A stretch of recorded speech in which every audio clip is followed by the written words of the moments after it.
Yes, it's the Koy Pond. What's up, man? What do you think of this? It's interesting. It's interesting. We are actually in a lobby. We're in a lobby of a building. Yeah. And we looked at our watch and went, shit, we have a podcast to do. So we pulled some microphones out, and here we are. Here we are, man. That's the cool thing about the pod, man. The pod literally, I think, blew up with Corolla. I don't know. I don't know the history of podcasts, but I will say that Adam put it on the map for me. Pioneer for sure. Pioneer for sure. You know, and you know, he left, you know, syndicated radio. He was already a fixture. He was already, you know, a huge name. And then I don't know if he got fired or he quit, but then he was like, man, I'm gonna make a radio station in my garage. You think that was the thought? It's like I'm just gonna I'm into broadcasting. This is what I do. Yeah. And I'm just gonna make radio. Yeah. From home. Yeah, he was. I think what sold him was, why am I so nervous? Or not nervous. Why am I walking on eggshells when I say something? And he's not walking on eggshells. He says it. And then he has to defend it all the time. Yeah. Whereas if I own it, I can say whatever the fuck I want. Sure. It's my garage. Yeah. Yeah. I pee right there. Yeah. And then I sit here and I talk. Yeah. I wonder, and I don't know if you know this or not, at what point did he have the insight that at one point, I mean, at some point it would be, you know, profitable and huge for him? I don't think he ever, I knew he would make money. I think in his head, like I said, I've never asked him, and I need to, because I love to get in his head. But in my head, because and here's the thing, everyone knows how to make money off of podcasting now. Now. You can buy a book that teaches you how to start a podcast now. Right. You got to go back when there weren't any podcasts. And if there were, it was like you didn't know who was doing it. It was probably some AM radio guy that was like, hey, you know, I can do this on my iPod. Yeah. You know what I mean? Right. Or whatever it is. I don't know the history. All I know is for Adam to go and leave, I think in his head, it's kind of like when you rent a theater yourself and go, well, if I sell these many tickets, I can make all the money. It's kind of like when Prince, you know, left Sony. Right. And was like, I'll just stream my music. I won't sell that many, but I'll get 100% of the sales. Right. Yeah. I think Adam knew he had a built-in fan base, and if he could just tell them, if he could reach them, if I can reach them somehow, because I don't even think people really knew how to email and advertise online yet. Still, I think that was still kind of a new thing. And yeah, I think that's what it was. I think he really believed in his fans coming over to join him. Yeah, it's amazing foresight, man. It is. But you know why? I hate to interrupt you. You know why it's an amazing foresight? Because when Stern made the move, it was a beautiful cushion. Sirius? Is that how you say it? Sirius Radio. Sirius was like brand new, and they were investing in everybody. You know what I mean? It was like the XFL. Yeah. You know what I mean? Right. Herschel, come over here and play for us. Right. We'll give you $100 million plus a percentage of the team. Right. Right. And that's what Sirius was doing. No bullshit. I think I don't know how much the money was. Let's just say $200 million. I don't know how much it was, but it was enough for a radio station to lose one of the most biggest star. I mean, the only star. He was the biggest star in the biggest market at the time. I think, yeah. Right? Yeah. And the market, by the way, was nationwide. Yeah. It wasn't just New York. It was the whole country. Right. And they were like, yeah, here. And so it was easy for him to make that move. Okay. Right? Yeah. Whereas Adam didn't have that. Right. Adam was on a huge radio station that was syndicated, but no one was like tempting him to come over. Yeah. No one was dangling $100 million to Adam. Adam was like, I can make $100 million if I try my hardest. If I can just tell these people that I'm in my garage now and I can curse without hitting the delay button. Right. I'm good. And so, like, to me, I think that's amazing. It is. That's amazing to invest in yourself like that and just be like full risk, bro. Yeah. Because if it would have failed, it would have been the end of his career. Yeah. There's a lot of guys that gone on their own and you don't see them anymore. Right. Yeah. It's a risk, man. It is a huge risk. To step out on your own without an employer. Yes. Without a guaranteed check. Yes. It's not fun. It sucks. Yeah. You remember when you got fired? I never really got fired. I've always had the option. Like, I was a horrible employee when it came to restaurants. Yeah, I wasn't. I think I've told you this one, right? Yeah. But it wasn't like they fired me. It was kind of like, just work Wednesday only. And it kind of just makes you want to quit. They just decrease your hours until. Yeah, it's like, come on Wednesday at 1 and clock out at 2:15. Could you just come in for 30 minutes on Thursday? 30 minutes, Joe. Say hi, leave. We'll give you $6. And then I'm like, oh no, what am I going to do with $6? That's all we got, Joe. Yeah, it's not our problem. And that's how I always got fired, like, nicely like that. Like, they never went, Joe, get out of here. It was always like, hey, Joe, we don't need you this week. The whole the whole patting on the desk, drum thing. roll. Like, it's a little drum roll. Hey, Joe, we don't need you this week. Well, how about next week? Tell you what, how about Wednesday, 3 weeks from tomorrow? What the fuck is that? I'm going to forget that I even have to come in. Right. Yeah. You'll remember. Yeah. Man. So I had a job where I was had to be at work at like 7 a.m, I think it was. Mm-hmm. But on Sundays, there was a club that I like to go to on Sunday nights. Oh. And then there was an after hours that I'd like to go to as well. Jesus Christ, Andre. And this is back in your 20s? Yeah. Damn, dude. Yeah, I know, it's tough. And that's a rough dude right there. That's a rough time. Yeah. Yeah, so it shows now. Thank you. In my wisdom, I'm imagining you mean in my wisdom. Hey, man, in your eyes, bro. In your eyes. There's a lot of late night Sundays in your eyes right now, bro. You remember when you said, I'll be all right? Yeah. You ain't all right. No more. It came back. It came back so fast. That's funny. Fuck. So listen. 49 came back so fast.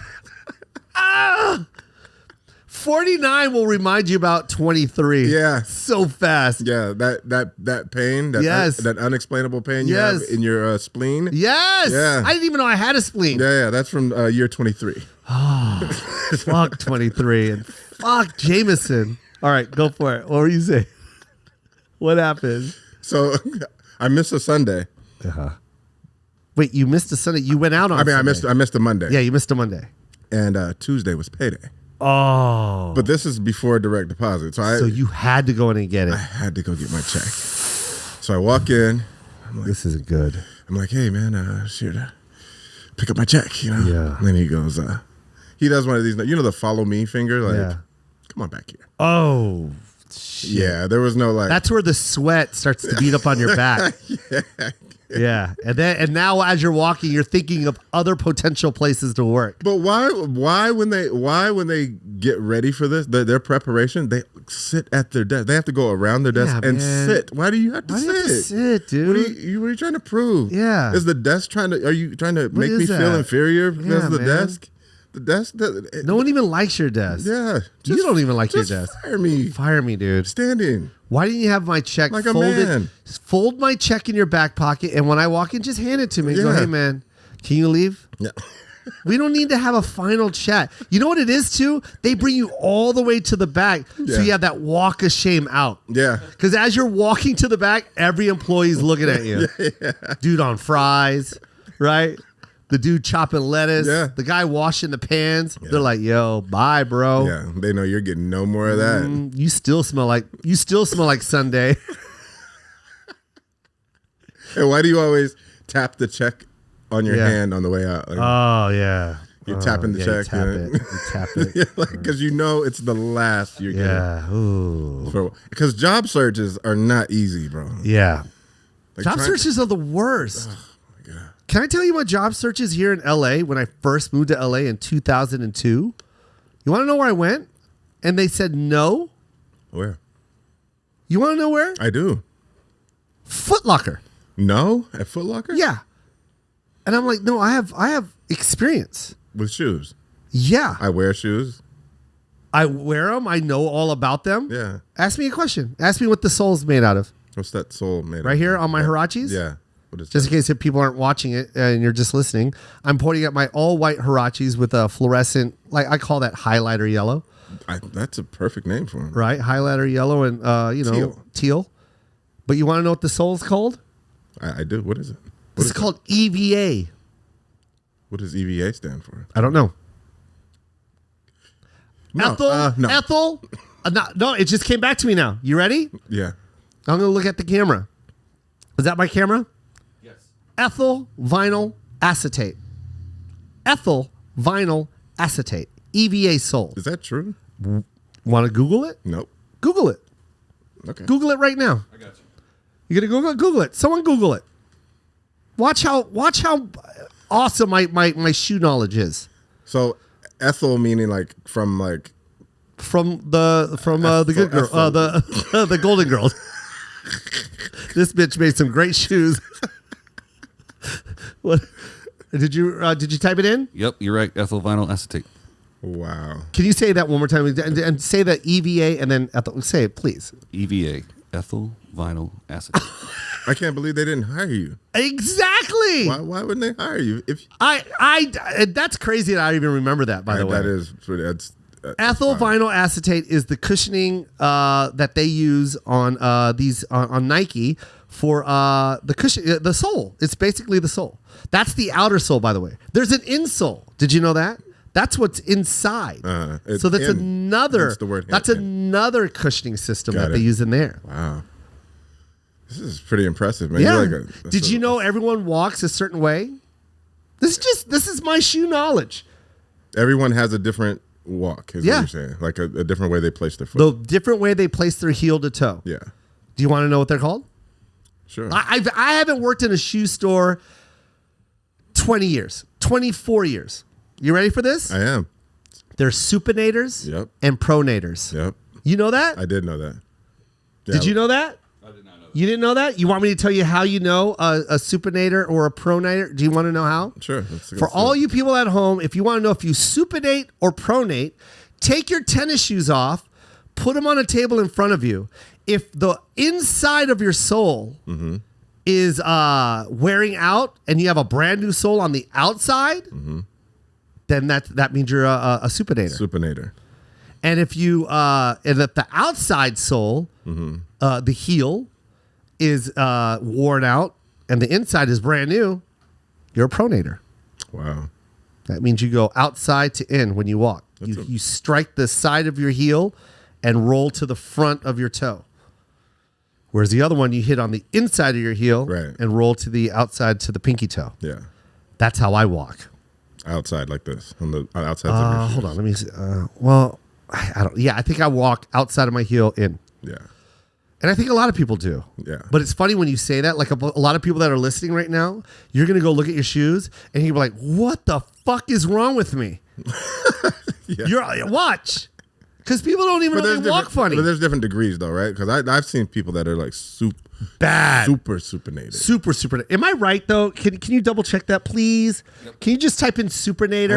I know and just click image and tell me what the image looks like. I know the words are right for sure. I know. Yeah, right. I think I'm right though. I think that's a supinator. Pro. Yeah. Super and pro. Yeah. Right. Oh, oof. Yeah. Yuck.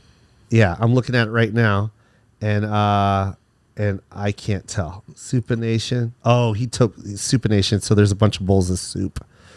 Oh, did I type that in wrong? No, I'm just fucking with you. Supinator. You want me to put it on the screen? Can you? Like, if you give me 4 minutes. Oh my God, you're amazing. That's why I love you.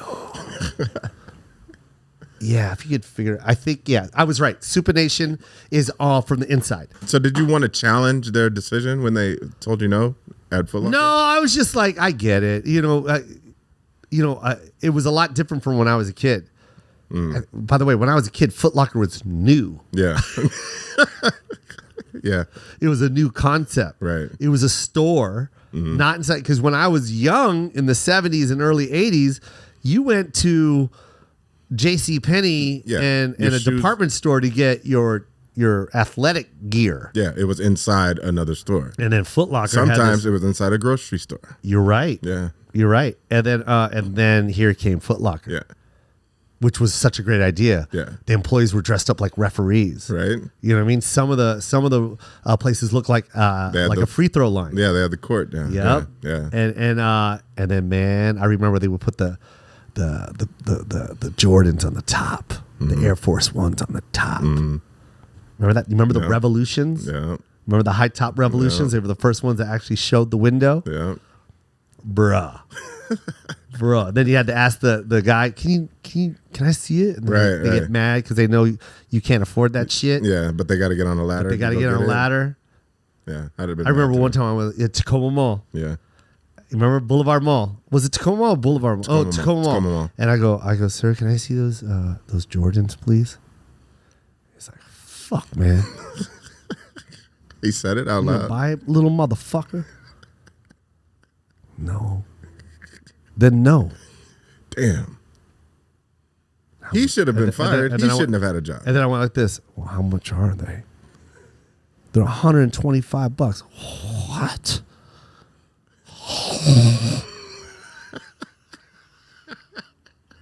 See, these kids now, man, they buy shoes $2,000, and I do it too. Yeah. What the fuck is wrong with us? And by the way, $125 was $1 million. It was realistically, it was like $250. No, it was $1 million, But it may as well have bro. been, it may as well have been $1 million. I remember it said $125.99 on that shoe, and I was like, "You're out of your fucking mind!" And Michael is not going to sell any of these, and he can go fucking die. I was so mad at him. Yeah, my grandmother would not pay over $100 for shoes. And guess what happened? She's not having it. Guess what happened? What's that? He sold out of them. He was that good, man. So good. And you know what else was crazy? This is what I loved about Michael Jordan too, is when he put those black shoes out. Yeah. Dude. Who did that? Right. Who the fuck did that? And you remember the NBA wasn't ready for that because it was too flashy and it has to be part of the team. And the team has to all wear the same uniform or we're going to fine you. Yeah. We're going to fine you, young black man with a lot of money, even though we're billionaires. And we're making $1 million a game. We're making $1 million a minute on your black ass playing basketball for us. Fucking assholes, bro. Right. Remember, he got fined if he wore the black and red ones because there was no. You know why too? There was no white. No white. You remember that, right? Yeah. There was no white on the shoe. We can't not have white in the league and on your shoe. Yeah. We're not letting the blacks take it all. That's not acceptable. We're holding on to Larry Bird and Jack Sikma. Holy shit. I like Jack Sikma. Bro. We're from Seattle, bro. Yeah. Sikma was the shit. Tom Chambers was a motherfucker. He was hard. Seattle could recruit some white players for your ass, bro. They had to. We were a farm league for all the major sports. We could find white motherfuckers, bro. I think Steve Largent. Yeah. Steve Largent, bro. Steve Largent was dope, man. Steve Largent, I don't know if you guys know this, played at the same time as Jerry fucking Rice, and their names were next to each other. Yep. They weren't far apart, bro. Rice respected that man. Yeah. In fact, I think he modeled himself after him, like his work ethic. Yeah. And right? Yeah. Steve Largent was dope, man. Steve was so beautiful, dude. I want everyone to remember this. We used to have a rivalry with Kansas City. And I think his name was Atwater. Mm-hmm. Remember Atwater was the safety back there? Yeah. Or the DB? Mm-hmm. And him and I think I'm right. Am I right? Atwater? Number 27. 27. He was the rival. He was the one that fucking used to talk shit about Steve. Yeah. And it wasn't that he talked shit about Steve. It's just Steve owned Kansas City. Yeah. And that motherfucker, I think it was a cross route, right? Or something. I don't know what kind of route was it, but he squared up and knocked Steve on his ass. You ever see, I've never played football, but this is the kind of hit it was. He hit him so hard, the fucking helmet twisted and he was looking through the ear hole. I remember that shit. And he was so knocked out, he got up like but still went to the huddle like, all right, don't do me. And like, Steve, man, your ears are on the ground. We need to take you out. No, don't do me. Don't do me. No, Steve. Steve, the reason why you don't hear us is because both of your ears have physically been ripped off your head. No, don't do me. They took him out. That motherfucker was out for like 3 games. Yeah. I think he was out for 3 weeks. I remember that. He had a huge concussion. Cut to his comeback. You guys, I can't write this. I wish they would make a Steve Largent movie just for this season. Because he got knocked out. I think he got knocked out for longer than that, Dre. I don't 3 or remember 4 weeks. How long it was, yeah. But he came back, and you remember they played against Kansas City? And fucking Atwater picked it off. Yeah. No, it was something. I don't know if it was a pickoff or a something, right? And that motherfucker was running. This is going to be a pick 6 for sure. Right. And here came fucking Largent. Largent squared up and took this mother. He took his fucking shoes off in the air. He took Atwater's shoes off. Revenge, motherfucker. Revenge, yeah. By a 40-year-old white man with a chip on his shoulder. I don't know how old Steve was, but that was, man. Everybody seemed 40 to us back then. Huh? Everybody seemed 40 to us. Oh, yeah. Everyone was 40 then. Yeah. Michael Jordan was 40 at 23. Yeah. Do you remember so the Sonics, like Gus Williams? Uh-huh. Do you remember Gus Williams? Yes. He was like 28. But he looked I know. But he looked 50. He looked 50. Yeah. LeBron James looks 67. Look, let me tell you how old everyone was during our time. Okay? Yeah. People got to remember, Michael played in 84. So 83, 84 was when he signed his $1 million deal. Right? Yeah. Did he sign $1 million? Was he $1 million? No, it wasn't $1 million deal, was it? Way. No, it wasn't until later, right? Yeah. So, but that's when he started making money, right? And black entertainers were starting to take off. Like, I remember it was special for me. Mm-hmm. It was special for everyone. It was really special for black people. Yeah. It was really special for black people because you guys weren't pimps anymore.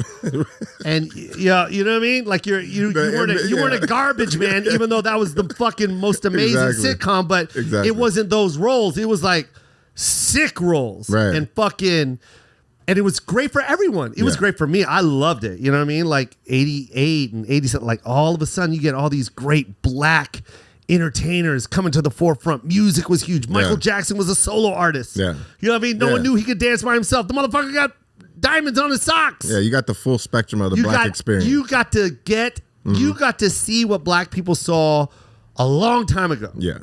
And we all got to experience it. What was I getting at? Michael Jordan. Oh, this is how old we were, bro. And the reason why I'm only bringing this up is because of that documentary that just came out, the 10-part series that just came out on Michael. The Last Dance. And the Bulls, The Last Dance. This is how old black people were back then, even though they were young as shit, because everything was new and it was... You didn't know what to do with your money. And no disrespect, okay? But he's on the bus and they just won, and he's got his Walkman on, a Sony Walkman. A Sony Walkman on.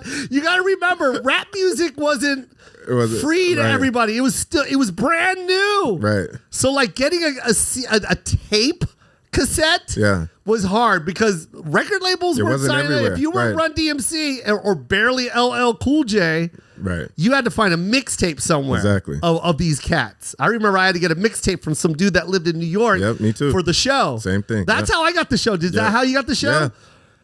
And I remember it was on a Memorex label tape, and it said The Show on it. And I played the shit out of that thing. I remember making a duplicate just in case I lost that one. I had that one because I knew how hard it was to get it. Yeah. Because if you got it on the radio, you always got commercials or the motherfucker going late night mix session with DJ Blah Blips.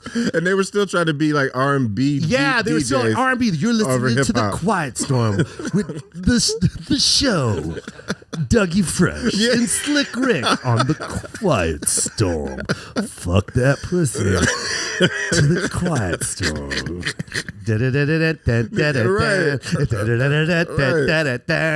And then, but so like getting those things. So just seeing Michael, you know, now he's a man. He's a man. He ain't. And I don't know, maybe this is his music, but this is just me. It's like, what do you do when you're a young black man with all this money and you buy a probably the top of the line Sony? I'm pretty sure he had the top of the line, whatever it was, hi-fi. Why wouldn't he? Whatever the fuck it was. And he's fucking, what are you listening to? What? What are you listening to? Huh? Now remember, look at the moves, okay? Yeah. That's the show. Right. Yeah. That's the show. Right. All right? What are you listening to? That new Kenny Lattimore. What? Man, go fuck yourself with your rich shit. You are not your dad, bro. And he held on to that. You are 20. What was he? 28? Oh, at that time? Yeah. Maybe 27? Maybe. Huh? Hold on, let me lift my brand new Sony headphone. What?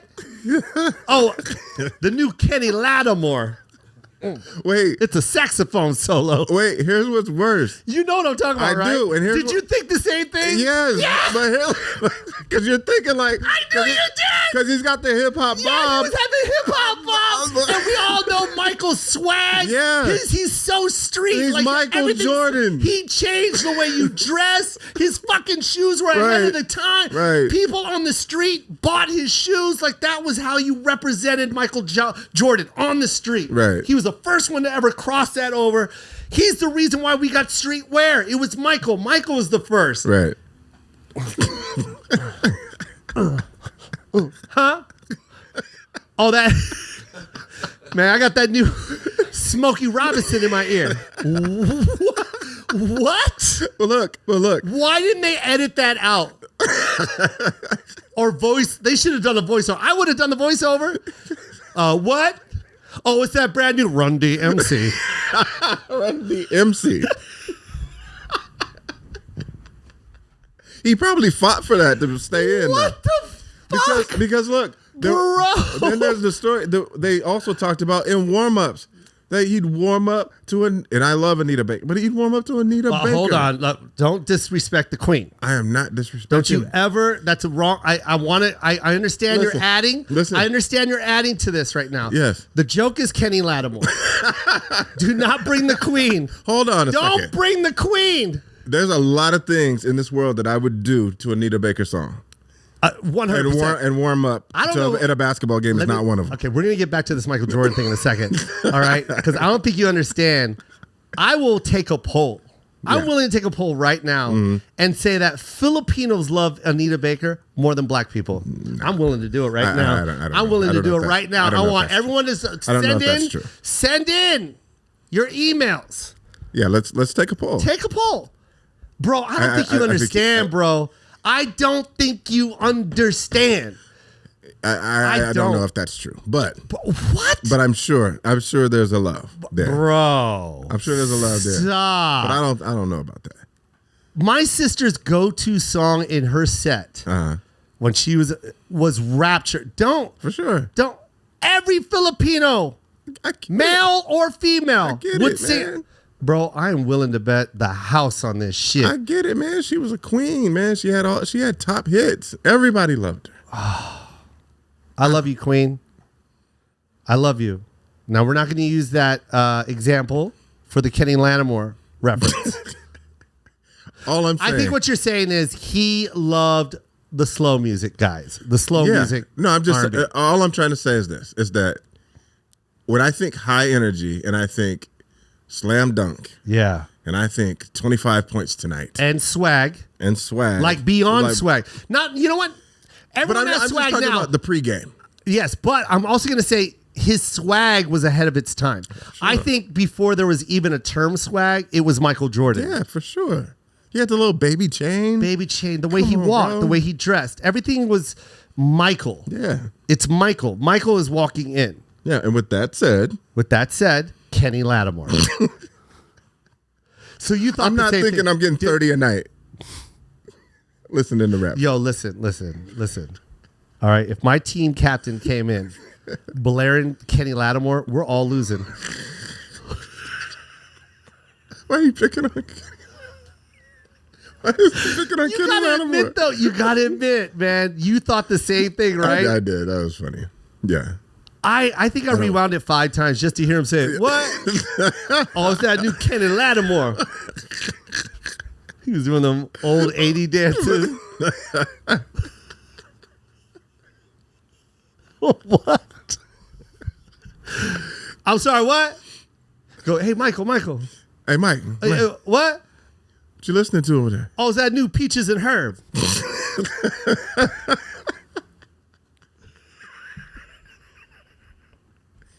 Yeah, I don't get it, but it worked for him. It worked. It worked for him. So do you think with how this pandemic has panned out for sports, do we consider this season as a season? Oh, and by the way, no fans. No fans. I'm sorry, Dre. I'm not a professional athlete. Right. But I do know for a fact, because I've been to games, and the fans do make a difference, bro. Especially in Seattle when the Seahawks play. Right. I've been to games where we fucking helped. And I don't know if we did, but I'm pretty sure our energy. The energy of the building. Shut shit down. For sure. That's a tough one, man. It is a tough one. And mind you, they played their entire season in a basketball court inside of a convention room. Same place where they do seminars. Yeah. Right. I think Comic-Con was leaving as they wheeled in. Funko was there 2 weeks before the NBA. Yeah. No, I'm going to say no. Good. And I am going to hold LeBron to 3 championships still, and a 4th one with an asterisk. With an asterisk. Yeah. Unfortunately, you have to do that. You agree. can't consider this a season. I can't. You can't. I mean, it was tough for me to even. I mean, I did watch like the semis and the finals, but yeah, it was tough for me to get into like that regular quote unquote regular season that they had. I couldn't get back into that. This is what this is what I struggle with when people have an argument, and it's crazy because the younger generation cannot really understand or comprehend, because you can watch all the documentaries you want, but unless you actually lived it, like you really got to live it. Yeah, you got to be there. Yeah. You know what I mean? Yeah. Like when you saw Spike Lee make a movie and everyone fall in love with him. Yeah. And then like fall in love with him so much. By the way, that was an independent movie that they all fell in love with him with when he wore the Jordans and She's Gotta Have It. And then of course Nike gravitated towards this young black man to shoot the campaign for Michael wearing those Jordans as that character, as Mars. I know I'm being long-winded, but what I'm saying is, during that time, you have to understand black people, first of all, Asians had to know karate or you weren't anywhere near a goddamn camera. Yeah. You know what I mean? Sure. Or have the thickest accent. Speak Mr. Miyagi. super I want broken everyone English. to know this. Mr. Miyagi from The Karate Kid doesn't even speak Japanese. The motherfucker is from California and he's a stand-up comic. Right. But everyone that watches Karate Kid, and we all fall in love with his performance because he was the shit. Pat Morita, right? He was Al on Happy Days. Happy Days, yeah. But we all remember this. Daniel-san, you have to think eye, not the hand. Paint the fence. Wax on. Wax off. Cut! What? The director says cut. Fuck, man, was that good?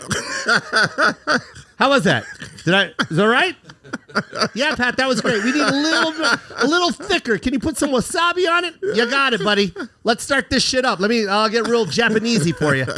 And action. Oh, Danyu-sanu. You have to paint the fence. In the waxon. Wax. Cut. How was that? I mean, come on, right? Did you guys feel like you were in Japan or what? Huh? That was badass. Am I right? Come on, dudes. Come on, dudes. Yeah, Pat, that was great. Put a little soy sauce in it. Pat, come on. You got it. Oh, everyone behind the counter. Soy sauce, soy sauce. All right. I'll give you the soy sauce. And action. Oh, Danyu-sanu. You need to paint the fence in the wax. Cut. Am I right or am I right? Huh? You know what this feels like? Did I embody that or what, dudes? You know what this feels like? What? An Asian version of Hollywood Shuffle. Beautiful. Right? Beautifully said. That's exactly what that reminded me of. 100%, bro. Yeah. And yo, by the way, oh God. I'm glad you said that because I was a big fan of Partners in Crime before there was In Living Color. And to this day, people still don't know about Partners in Crime. Yeah. And that's the reason why I became a Howard Hewitt fan. Howard Hewitt, wow. That's the only reason why I like Howard Hewitt. Yeah. That's when you know someone's not lying, when they're specific about something. Mm-hmm. You can generally talk about shit and be a fan. Yeah. I've been loving Chicago because my dad's from Chicago. Who's your favorite team from that era? Mark Grace. Like, bitch. Everyone knows Mark Grace played for... Stop. But when you do something specific like Howard Hewitt, because we already know that, Robert Townsend... Partners in Crime, HBO. By the way, Hollywood Shuffle was produced by, Keenan and mostly Robert. Right. But Keenan helped because they both met somewhere, and then that's how they were like, yo, fuck all this shit. Keep going out for pimps and shit. Right. And drug dealers. Exactly. Like, let's make our own shit and talk about this. And they use their own money. They wrote it, and that's Robert Townsend, man, was the reason for Witherspoon, Davidson, fucking the Wayans, Kim, all that. Damon, Keenan. You're gonna name all of them? No, I'm just saying because everyone thinks the Wayans, Sean and Marlon. They didn't come until later. Well later. For sure. Well later. Yeah. Like even when In Living Color came out, Sean wasn't in the sketches. No. Sean was the DJ. He was SW1. Yep. You know what I mean? But that was the beauty of that family. Yeah. They kicked the door open and they were like, yo, my brother can fucking DJ. Yeah. And he can act too. We'll sneak him in, but for right now, we got him in here. But that's to your point about that era is that was an evolution. It was an evolution. I'm sorry. I keep going off what I'm trying to say. But you can't experience that. That's what I'm saying. You cannot We experienced that. Yeah. Yeah. It was something because you and I watched Laverne and Shirley. We watched Dukes of Hazzard. We watched Growing Pains. Right. We watched all that white shit for so long. And look, I'm half white. I'm not saying it's a bad thing. Right. But people don't understand. When there's no representation, it's hard. And when you see just one little window open, we embrace it. And me being half Filipino, anything other than white, because you got to remember, my family was divorced. When my dad left, he left.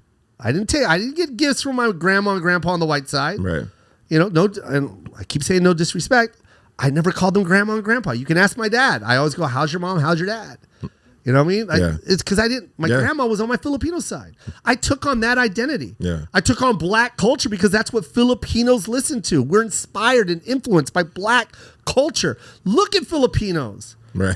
Look at them. Tell me that I'm not, bro.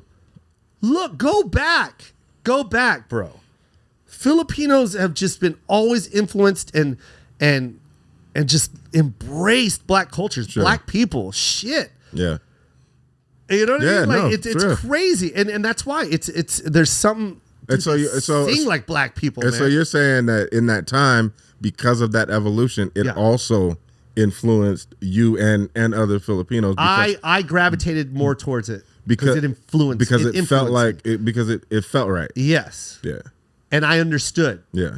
because I had black people in my family. Yeah. Not in my family, but I associated around. with black people. Yeah. My sisters dated black men. Right. You know what I mean? Right. So that was my black. That was who I grabbed to. You know, Right. that was my brother. Right. If my sister Rowena brought Brian, I loved it. But then it was also it was other. You feel me? Other. It was other. Yeah, Yes, it was exactly. something other than what was already there. Yes. Yeah. So it was just like, Something I identified. and I enjoyed that culture. Yeah. I enjoyed it. I celebrated it. Yeah. And when you got to see it, which you never got to see, you enjoyed it. And it was an experience. That's why with documentaries, you can't explain it. Yeah.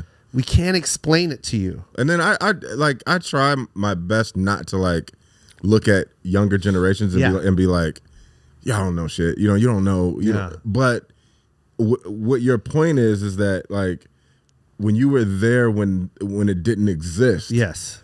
You didn't. They were born into a space where it was already there. We laid the bricks down for them. Yeah. The brick and mortar, we did it. Yeah. Now they just have to paint the wall and hang the pictures. Which they're doing a great. They're doing a great job. Yeah. 100%. Carrying it forward. But one thing, and I know this irks LeBron. I know it irks him. Mm-hmm. Unfortunately, that's yo, man, you gotta humble yourself. Mm-hmm. As great as Mike Tyson was, he knew he will never be Muhammad Ali, or he even spoke in the same breath. Yeah. Because it's not even the same It's not the fucking same conversation. thing. It's not the same thing, bro. We don't compare knockouts. That's why, I hate doing because this. that's the thing is because you're talking about the difference between influence in a sport and culture. Yes, okay. But also, it was that time. Right. Because Muhammad Ali wasn't just fighting an opponent. He was fighting everything. Yep. That's what I mean, yeah. Fighting everything. Yeah. Mike Tyson came in at a time where he was just fighting. Yeah. Yes, what you did, changing the pay-per-view game, beautiful. Mm-hmm. What you did for the sport of boxing and making it as famous as it was, amazing. But man, we can't put you at the same caliber as Muhammad Ali because you didn't get stripped of your title for no fucking reason because you didn't want to join the army to fight a fucking war that didn't make any sense. Right. And then be banned from the sport of boxing for no fucking reason when you had a legit reason, a religious belief. Right. And you get banned. Not only get banned, you went to jail. Yeah. And then you were stripped of your livelihood. Like stripped. Yeah. And then come back and fucking win it again. Well, actually, he came back and lost. Got his ass kicked. But then he came back and won. And not only that, it was like not only did he win, but he won not for himself, but he won for the people. Yeah. It was kind of like, dude, like. But that's what I mean. That's the cultural shift and cultural awakening that's different than just coming out and being. And don't get me wrong, I'm a Mike Tyson fan. You know what I mean? But who is it? Yeah. So I'm just saying like it's just a different thing. It's a different thing. And here's another thing that I'm gonna say because I love Mike Tyson and I will hug you. I will kiss you. Thank you for everything you've done to this day. There'll never be a Marshawn Lynch. There'll never be a Mike Tyson. There'll never be a Bo Jackson. Those dudes don't exist. Yes, that's right. They don't exist. They're a freak of fucking nature, bro. They were brought here to move us forward. I've said this before on the pod. Right. They're like aliens. It's like, okay, here's just a sample of what like superhuman looks like. And you only get a flash of it. And you're gonna get a flash of it. Yeah. And then it's your responsibility to take what you can get from that and learn from it. Yeah. But by the way, this dude did not learn any of this. Michael Jordan never went to basketball camp. Right. He was basketball camp. Right. And oh God, what was that? Oh, but here's the thing with Mike Tyson, and this is the only thing, and I hate saying this, okay? I really do hate saying this because it's not fair. He was his worst enemy. He fucked up, and he says it. But when he went to jail and came out, same thing Muhammad Ali did. Because when he went to jail, he was at the top of his game. Yes, he lost to Buster Douglas, but he was still the fucking man. And we all know what happened with that Buster Douglas thing. He told everybody what was wrong with him, what he did. It was his head, and there was some other shit that was going on with him. Anyways, he was still the shit. Then after that fight, he went to jail. Then we didn't hear from him for what, 2.5, 3 years? Yeah. Right? Same thing with Muhammad Ali. 2.5, 3 years. Muhammad Ali came back, became champion again. Mike Tyson came back, and he was fighting fucking polar bears and circus animals. I'm being serious. And losing to him. Yeah. I mean, all his losses after jail. And then when he finally fought the people that he should have fought when he was in his prime, because Holyfield was there. Holyfield was a cruiserweight that blew himself up to heavyweight. Right. But he was doing that to fight Mike Tyson because Don King kept saying there is no one that can fight Mike Tyson in the heavyweight division. And Evander Holyfield was the closest thing, but he had to blow himself up. He had to gain 20 pounds to go into the heavyweight, right? And then there was Lennox. But Lennox was with another promotion team. Yeah. Lennox was with that one dude with forget his name. You remember? I can't remember who it was, but it was another promoter. It wasn't Don King Promotions. And Don would not let him fight because he didn't want to share the promotion. No. It was a lot of money on it. You know what I mean? And I'm not going to let you fight my fighter. Right. He wanted both and fighters. That's why Lennox threw his fucking belt to the trash can. Yeah. Fuck this belt. Let's fight. Yeah. And it's not Mike Tyson's fault. It's he had the wrong business partner. But unfortunately, we never got to see that. Yeah. You never got to see Lennox and Mike fight in their prime, and you never got to see Lennox and Evander and Mike fight in their prime. Right. You saw it when they're kind of like in their mid-30s and on their way out, a lot of problems, and it was just like. So what I'm getting at is, you can't compare. You can't use that term GOAT unless you can do exactly what this dude did. Yeah. With the fucking pressure that he had to go through and still come through and prevail. Yeah. You think it bothers LeBron? Or do you think it bothers his fans? I think it bothers LeBron. It has to. Really? It has to it's got to. Because he's so great. Yeah. But so was Jim Kelly. Yeah. Jim Kelly was great. He went to 4 Super Bowls in a row. Unfortunately, you didn't win any, so no one's talking about cares, you. Yeah. And that's what's killing LeBron. He won 3 with 2 different teams. Yeah. You know what I mean? And then he won another one with an asterisk. Right. And he went to the fucking finals 9 times. Yeah. 9 fucking times, bro. With elite teams. Right. Elite, bro. Everyone in their prime. When he went to the Heat, are you kidding me?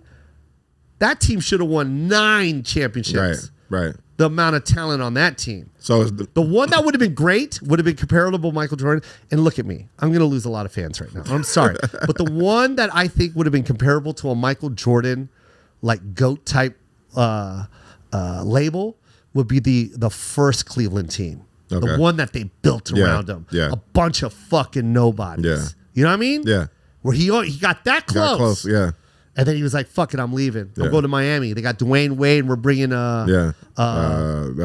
from Canada, Bosch. Yeah. We got Bosch. We got Ray Allen. Yeah. I'm going to go there. Yeah. I'm going to go there. Yeah. Well, yeah, no shit. You're going to go there. Who wouldn't? Then I'll go, oh, you know what? I'm done here. I'm gonna go back to Cleveland. Oh, because we just got Kyle Irving. Right. And we got, who else we got? We got fucking Kevin Love. We got hey man, you still got to win games, and this league is crazy because it's different full now. of superstars. Yeah, it's different. I'm not saying that just because Dwayne Wade's on the team. Well, it is because when you have LeBron and Dwayne, it's a different chemistry. I mean, it's a different little formula. Do you think Jordan's era would have been different if they would have had the same free agency that they have now? Because I look at Kobe as being like the last of that era, a guy that stuck with his team in that city. Yeah, but don't they give because I remember Michael Jordan's last year was $26 million a game a year, right? Mm-hmm. And it was some kind of like some clause, some weird clause where they could go outside the what is it called? The amount of money that each team gets to distribute to the players. Whatever. What is wrong with me? Yeah. But you know what I'm talking about, right? The cap. Salary cap. Yeah. Salary cap. Yeah. But there was something about him. I don't know what it was called, but there was some loophole where they were able to give him $30 million a game. Is it like the franchise? Yeah, it's something like that. Does that still exist now? I don't know, right? Yeah. They got to stay within that cap. Yeah. Right? I think so. So, I mean, yeah, I get it, but still, man, did you see his last team? Like Michael Jordan's last team? Yeah. Like, come on, man. Right. Like, for real. Like, here I go again with the no disrespect. I should make sure to say no disrespect, but like, We all saw what Michael did when he retired the first time and what happened to those players. Right. No. Yeah. They just became players. They became players, yeah. Yeah. When Kyrie went to Boston, Kyrie was balling. Right. When Scottie went to Portland... Not the same. Or how about when Scottie stayed in Chicago? Yeah. And they were below 500. Yeah. After just winning a championship. I don't know. I know I'm going long, but what I'm saying is here's a good way to go GOAT status on us. If you really want to play that game, why don't you retire LeBron for about 1.5 to 2 years? Take yourself completely out of the game. Don't even play it. In fact, get your muscles to adapt to another sport. Wow. Yeah. That's real. Yeah. So, but by the way, I don't know why people think baseball is easy. That shit is hard, bro. You ever get hit by a 99-mile-an-hour fastball? Have you ever tried to hit? Have you ever 99? struck out? Have you ever swung? I struck out 9 times in a row at an 80-mile-an-hour batting cage, and I was dead. You ever chase down a fucking pop fly and leap for it and land on your chest? Right. I was looking at the kid that was pitching for Tampa yesterday. Yeah. And he's 6'8". Yeah. So I can't remember how high the mound is, but he's 7 foot on top of that. And that pitch, that 99 mile an hour pitch is coming from like 8 feet high. Yeah.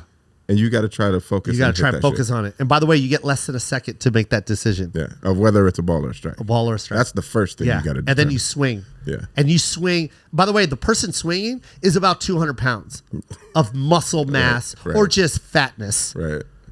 But to throw your whole body weight in a weird position that's not normal. That's why all those golfers go fucking cripple and shit. Yeah. They always have back pains and shit because who swings like that? Yeah, your body's it's not stupid. supposed You're to be all doing contorted. You look like the figure 8. You look like the Tasmanian devil. And that's funny because people are like, oh, how did he hurt his back golfing? Are you know kidding what I mean? me? Do you not remember Tiger Woods would fucking hit a 7-iron 240 yards?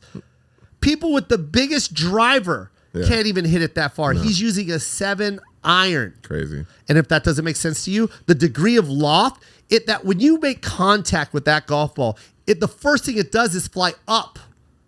This motherfucker's hitting it, and it's flying 240 yards up with a trajectory going up. Crazy. That's the difference. Yeah. What was I getting at? Oh, but that's what I'm getting at. Michael Jordan played baseball and got on a fucking bus with baseball players and became a baseball player and had to learn that whole different rhythm. Yeah. And then come back. Not only did he come back, but that team was below 500, and he took them to the fucking Eastern Conference Finals. He took a below 500 team. He came back mid-year, right? Came back mid-season. The Bulls were below 500. Shaq was over at Orlando with Nick Anderson and Dennis Scott, and they were balling out in Orlando. Right. And this fool came back. I remember when he came back, everyone was like, fuck me, especially Patrick Ewing. Oh, fuck it. I'll just retire. Because they thought they had one, right? Yeah. Yeah. And he came back, and like, that's all I'm getting at. Like, retire. If you retire and come back and win a championship with the Lakers, with the team that they have already in place, because that's what he did. Okay. Came back with a coup coach. What the fuck is coup coach? Yeah. The guy I used to make fun of and scored 65 points on in the Olympics, Spain. That motherfucker's playing for me now? Right. Is that what you guys did while I was playing baseball? Right. All right, I'll make it work. I'll find a way. So if LeBron retires, then come. By the way, coup coach was the shit. No, he was wrong. He was wrong. But yeah, if he did that, that would probably, I'd bump him past Kobe. No. Yeah, I would. Nope. I would. You know why? Because if he did that, he would be 40. And that's an amazing feat right there. To come back in your 40s after retiring and winning. That's some fucking George Foreman shit right there. Okay. I couldn't do it. By the way, if you guys, So- the reason why I said George Foreman, if you guys ever want to watch one of the most amazing heavyweight fights of all time, and almost want to cry while watching it, George Foreman versus Evander Holyfield for the title. Yeah. It was laughed at. Yep. They laughed at this man. This is the man that retired from boxing because of Muhammad Ali. Muhammad Ali knocked this motherfucker into retirement. He was so embarrassed and humiliated that the fucker just said, I'm not coming back. You know that, right? Yeah. Well, of course you know that. And to come back at 50, Crazy. and they were laughing at him. This is going to be a fun one. Yeah. This is going to be a real doozy. Oh, boy. Well, I mean, it was a fun. You know what I hate about commentators What's is they that? think they know so much. And I They keep do. saying this. This is what I say all the time. You cannot talk unless you've physically been in that ring. Yeah. I'm not a fighter. I'm not a basketball player. I'm not any of that shit. Yeah. But I do know this. I know some fighters. And this is the one thing they've always told me. You can go to a dojo and get taught by a fucking black belt, 7th degree black belt. And he can teach you everything. Right. But when he gets inside that fucking circle and he's got $100,000 riding on it, and it's the only amount of food, only amount of money that you can feed your son with, Right. Right. is that man willing to die in the fucking ring for it? Right. Because it's a completely different sport, bro. Yeah. It ain't karate anymore. Right. It ain't jujitsu anymore. Yeah. Yeah, that's a different sport to I sit on the posted- sidelines and talk about. Yeah, because don't. Yeah. Don't. It's like, I get it. Yo, your knowledge is amazing. I've always said that. There's Jim Lampley and all them cats over at HBO Sports, Larry Merchant. I love you. I'm listening to Roy Jones Jr. Yeah. Right. And I listen to Foreman. Right. Right. Don't talk to me. Right. You don't know what a heart of a lion is. You're not a lion. Right. You're not a lion. Yeah. You're a hunter with a spear. When you put that spear down, you ain't Yeah, shit. yeah. You're running and shitting as you're climbing a tree that same lion can climb. Damn, Larry Merchant. No, Larry Merchant is beautiful. I'm No one joking. can call a fight better than Larry Merchant. I'm sorry.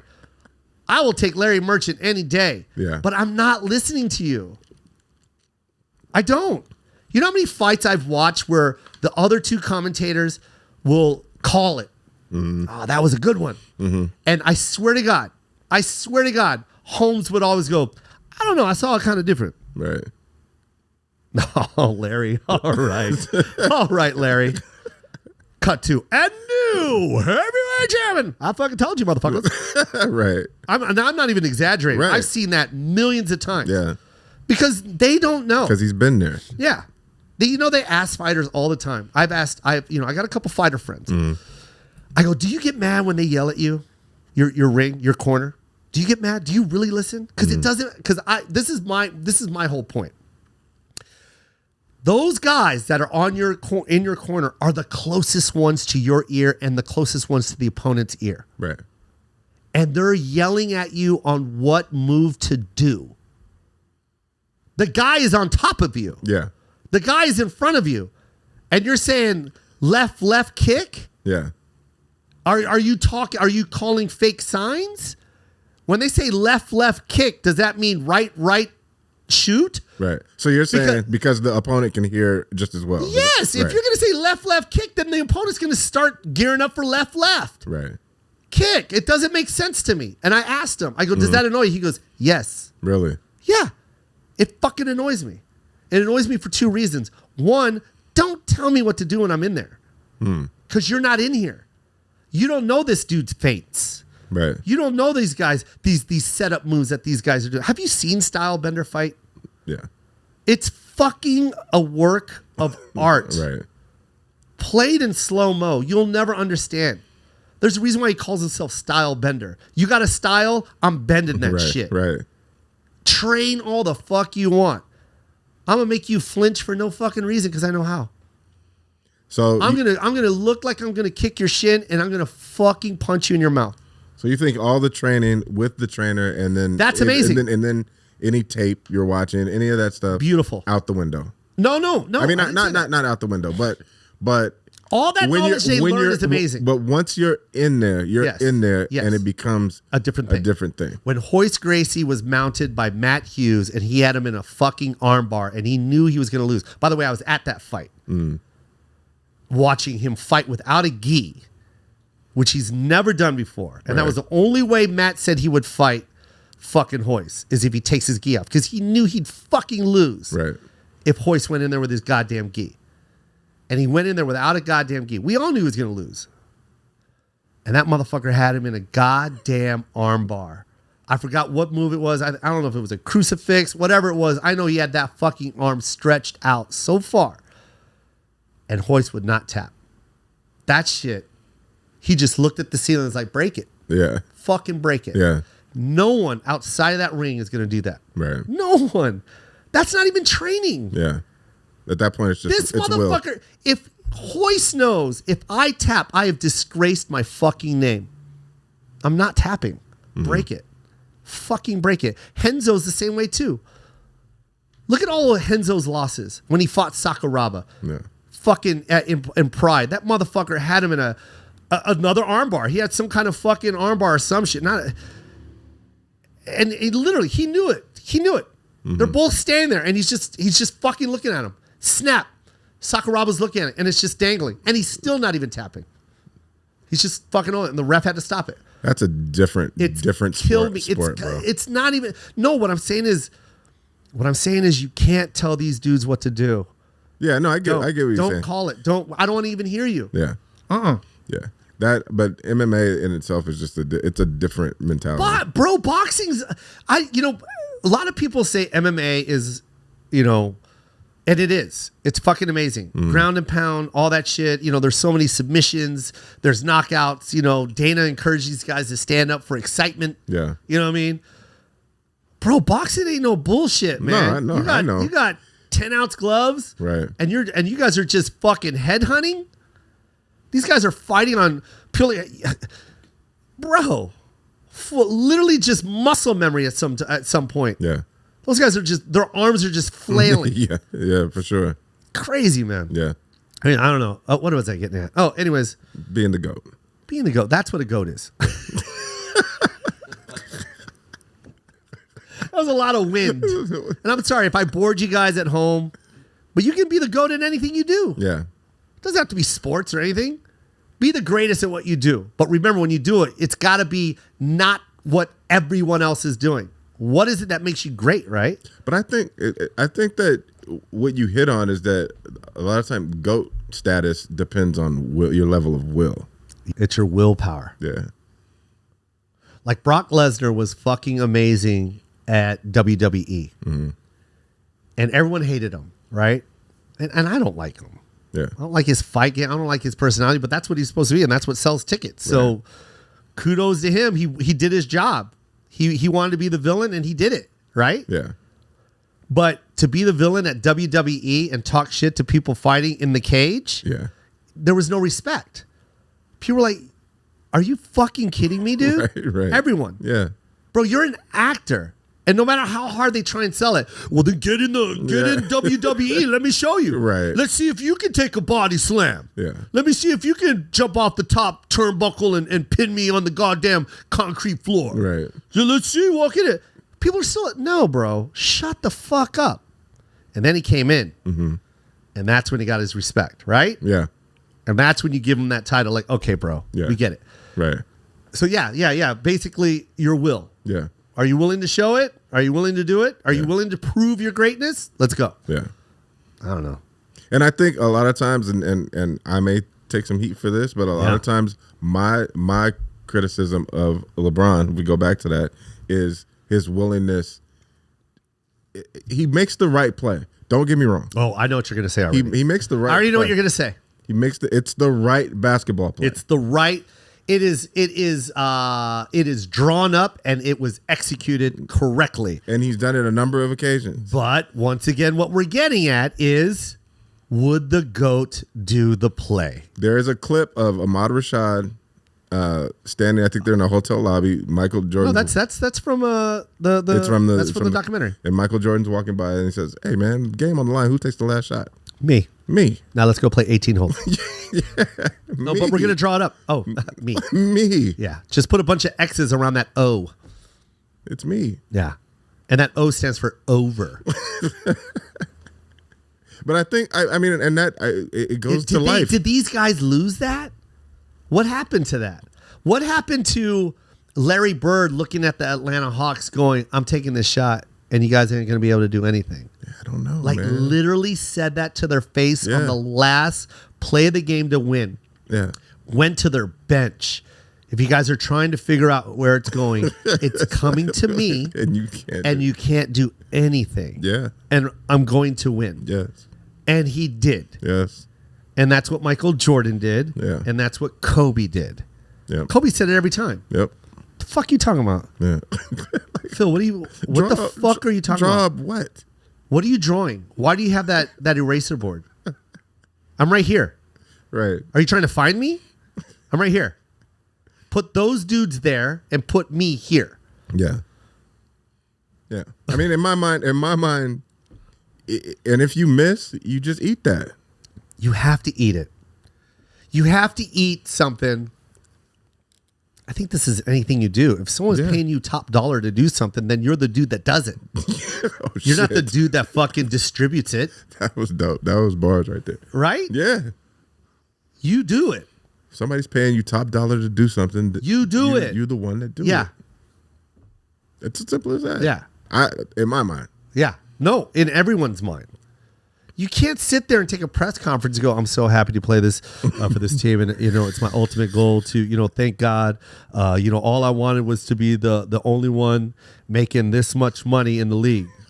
When I found out that Kevin Durant was making 140, my ego was hurt a little bit. And I made it known. And I said that I deserve more because I am the greatest. So I deserve more than that.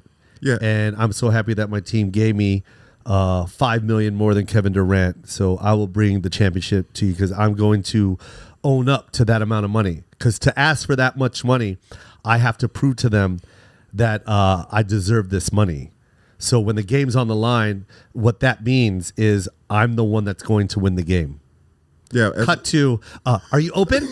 Well, I thought you were open. That's why I threw it to you. You were right there, motherfucker.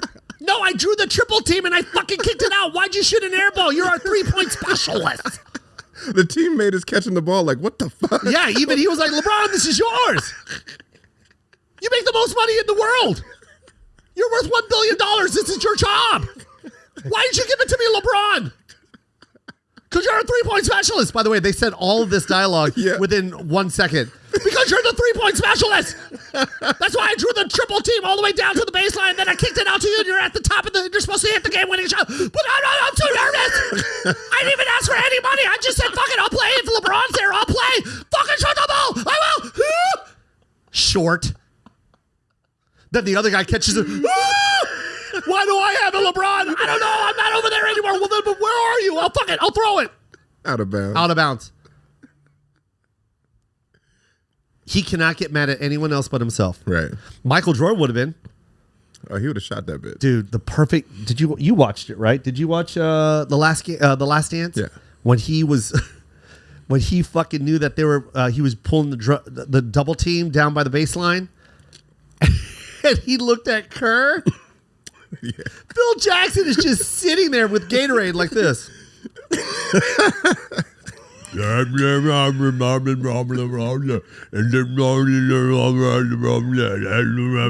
That's all they hear because no one's listening to it. Yeah.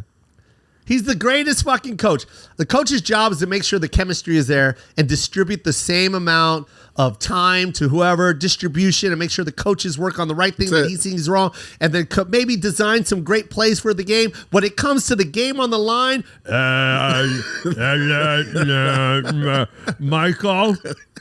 Michael, there's no other option. Michael takes his Gatorade cup. I love that when Michael does that and covers his mouth. Right. And goes, hey, I'm going to draw when I draw that double team, which I know I will, be there and be ready. Yeah. Steve Kerr, no cup around the mouth. I swear to God, sir, I've been waiting for something like this to happen my whole career. And I promise you, Michael Jordan. He's talking to like 9 octaves higher than everyone in the stands. I promise you, Michael Jordan, if you draw the double team, I will be right there and you can throw it to me and I will shoot the game-winning shot. But he prepared him. He was prepared. No, what I'm saying is he told everyone that he's going to do it. Like clockwork. You know what's crazy about the Last Dance documentary? God, I'm talking forever, man. I need to stop. What's crazy about that Last Dance documentary is you remember watching that game and he kicked it out to Kerr. Did you not feel the same way I did? Where I was like, why? Why didn't you shoot it? Yeah. I was like, what? Yeah, we all did. When he went, and I was like, what the fuck are you doing? I remember that. Like that brief second, like, yo, what the fuck? I was so mad. Right. Like, what are you, Kerr? What the fuck? And then he shot it. So why For 20 fucking years, I didn't know that was a design play by Michael Jordan until that goddamn documentary. Right. Here I am, a kid watching this. I think I was 29 or 28 or 27 watching it, mad, throwing shit. I remember throwing something. Right. Because I was so mad that he did that. Like, what the fuck? Like, why the fuck would you do that? Like, yo. And then he shot it. I was, yes! It was that quick moment of like hate. Yeah. But why don't we hold Jordan to that standard? Because he called that play. Okay. He That's called fair. it. He called it, knew it, and lived it. And I'm not saying LeBron didn't call that play. Mm-hmm. And I told you, because you remember you asked me this before we shot the pod. Right. I go, bro, he did exactly what he was supposed to do, which was draw the triple team. He did. The whole defense collapsed on him. I think 4 players dropped down on LeBron on that one. Yeah. No, I never questioned that. It was just, it's because I remember watching them against the Warriors 3 years ago, I think it was. And they had an opportunity to make it 2-1 instead of 3-0. Yeah. And he kicked to Kyle Korver in the corner. Ooh. And every time I say Kyle Korver in the corner, I get upset. Yeah. I just say Kyle Korver. Yeah. I never understood why. Kind of a ring to it. Yeah. God, that's a tough one. That is a tough one. It is, because it's the right play. It was the right play. They still won. And he's a playmaker, and he's great. He's one of the greats. And not only that, I don't know if this is even a stat, or maybe I don't know where basketball is now because I've been out of the loop for a few years. Like, I'm not religious about it. There's a stat for everything. I'm sure it's a stat. No, there is a stat, but I want to know how close he is to breaking John Stockton's record. Assist record? Yeah. Because I think he can do it. Wow. And the thing is, I don't or know. either that or at least surpass Magic Johnson. Maybe, yeah. And which is crazy because he's a forward. Yeah. A fucking huge forward. He's what Magic Johnson should have looked like. Right. As far as coordination. Yeah. Because they're the same height. Oh, no. Magic's taller. But did they lift weights then, back then? No, they drank beer right before the game. But what I'm saying is, Magic was all right. Yeah. And I mean all right as in he was all right-handed. Yeah. When he went left, he went with his right. Like, you know what I mean? Everybody was then. But it was dazzling. He did some dazzling moves. He did. He really did. Yeah. With his knee pads. And I love him. That big smile, I loved everything about him. But Best lookalike pass in the LeBron is Magic on crack. Yeah. Like, it's beautiful. Yeah. His passes, his court vision. No. His IQ is out of this world. Unbelievable. Out of this world. He knows everything. Knows every play. Yeah. Knows where everyone is. He knows the other team. He knows the opponent's every play. Yeah. He knows what they're going to do in certain situations. Yeah. And that's remarkable. That's why he's so good. Yeah. Damn, dude. Well, let's end it. What do you think? About the championship? No, what do you think of GOAT? Where are you putting him? Where do you put him? 3. Michael Jordan and Michael, Kobe, LeBron. Wow. People are putting Kobe down further now. Why? What changed? They put LeBron 1, and then they put like some old ass player. Oscar Robertson. Yeah. Yeah. Or something like that. No. Someone up there. Like No. they're starting to do that shit. No. And I don't know why they're disrespecting my Kobe. For me, again, Jordan has to stay 1 because he changed the culture. Yeah, he's Muhammad He changed Ali. the culture. He's Muhammad Ali. And then Kobe, for me, had the same killer instinct that Jordan had. Did we just become a sports podcast? For a moment, yeah. But you know what I love about sports and why I love it so much is because that is our superhero. We don't have people flying around in capes and saving people's lives and stopping bullets with their chest, but damn, they're close. Yeah. They're so close. Yeah. And it makes you feel that dreams are possible. Because when you see an Isaiah Thomas come from the situation that he was in and what their family did to make sure and protect him because they knew he was the one, the chosen one. Yeah. He was sent from God. We just got to protect it. Yeah. They all did. Yeah. And those kind of stories and watching it can only, if you don't look at sports and let it motivate you in whatever it is that you do, man, I just don't think you're understanding sports. Well, I think because that's how I look at it. I look at the other stories. That's the one thing where you can come from any walk of life, right? And you have an opportunity if you're good at, you know what I mean. Your talent can carry you. Yeah, there's not like, I mean there are, but there's not the same type of roadblocks. You know what I mean? Like you can come from absolutely nothing. You know, look at those soccer players that are from your third world countries. Yeah, and using coconuts. Well, I didn't know they using did that, coconuts. I didn't know they did that. And but kicking them in between palm trees. Oh, nice. Okay, that's great. But I didn't know that. But you know what I mean? I mean, and they become like world famous and rich and able to take care of but their feet look like shit. Sure. Their feet look like brick houses. Absolutely. Because they were kicking coconuts. Yeah. But they're able to take care of their families. Yes. And I know what you're getting at. And they can get foot surgery. They can get they can buy new feet. They can get new feet. But if that doesn't inspire you, like it just doesn't make sense to me. Like that's where I use that's always been my motivation in whatever it is that I wanted to do. Yeah. Like if like there's so many of those stories that I really got into those stories. Like I would always go behind the scenes of whoever it is that I liked and went, oh, no shit. Yeah.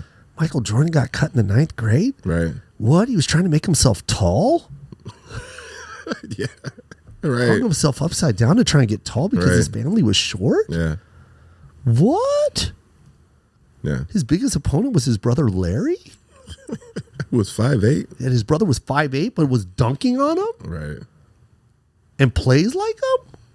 Oh, I'm sorry. He plays like Larry? Yeah. Like, that's the kind of shit that motivates me. Yeah. Seeing someone like a Manny Pacquiao. You know what I mean? Yeah. Doing what he did. Like, dude, like, get inspired, man. Yeah, you can feel however you want to feel about the athlete themselves. Yeah. But you can't, LeBron, for example, you cannot knock the journey.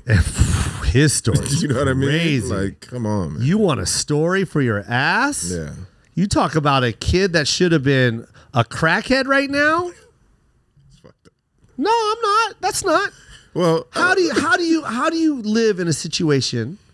Right. And I'm not saying that as a stereotype, bro. I'm talking about as a environment. The environment. The environment. I get what you're saying. Yeah, it was not a good environment. And God bless basketball, and God bless that coach, and God bless his friends. Yeah. No, why people always go, he still got his entourage, around him. Yeah. Yeah. Those are his day ones. Those are his ride or dies right there. Yeah. Like they were there for him.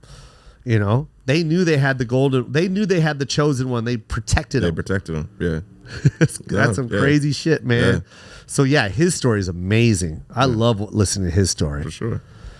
Damn, dude, just get inspired, you guys. That's what this pod's about. Inspiration. Yep.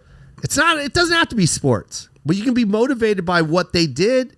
You don't have to like basketball, but you can listen to some of these kids' stories and let that motivate you. Maybe there's something that you want to do, but you keep telling yourself you can't. Well, don't tell yourself you can't until you hear what they had to do it. Because they told themselves that they can. Yeah, with no advantages, by the way. No advantages, by the way. And that's the other thing too, is that you don't have anything most of the time. You don't have you're making a vision out of nothing. Yeah. Like it's all in your head. Yeah. So it's not like you have an example in front of you that go, oh, I just need to do this and do this and do this and do this and I can get there. No. You're making the shit up. Yeah. You know what I mean? Yeah. Like, yeah. It literally, okay, this is what a sports hero is to me. And this is why I love LeBrons and Michael Jordans and Allen Iversons and Ken Griffey Jr.'s Yeah. and Muhammad Ali's, because they are literally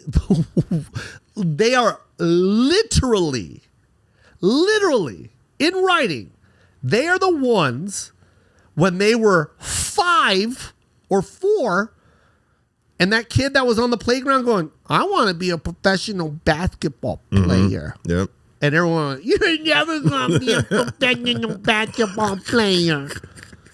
And all those little shits ended up working at shoe stores and all that. But that one kid, the little Allen Iverson kid, he really did it. Yeah. That's a superhero to me. Yeah. Because that is the biggest lottery win in the world, to especially a football player. Like, what? You know what blows my mind about What? Allen Iverson? What? Is that in high school, Yeah. they said he was better at football. I know. I saw that too. And you're like, how can you be any better than that? Dude, I can watch Allen all day, bro. Bro. I can watch Allen all day.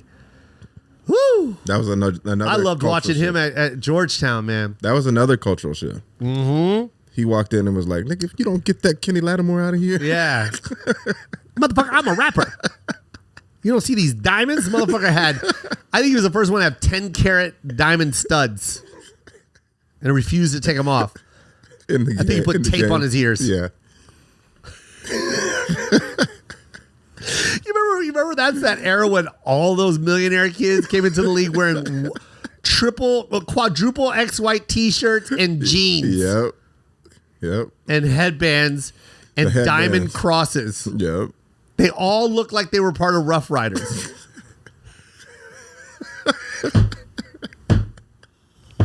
Yep. Allen started that, man. Oh, shit. AI He was started the that. Man, I loved AI. Man, anyways, let's wrap it. I'm sorry, we went long.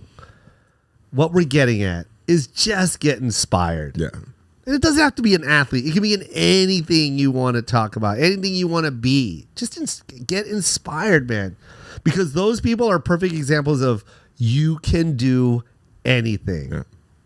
Anything you want, you can do. It's in front of you, man.